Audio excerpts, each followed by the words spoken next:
Meaning of fed. Fed. Fed. Fed. Fed.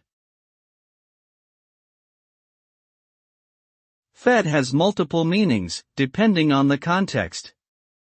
Typically, it can refer to the Federal Reserve System, which is the central banking system of the United States. It can also be a past tense verb form of the word feed, which means to provide food or nourishment. Additionally, Fed can be an informal abbreviation of federation, which refers to a group or organization that is formed through a union of smaller entities.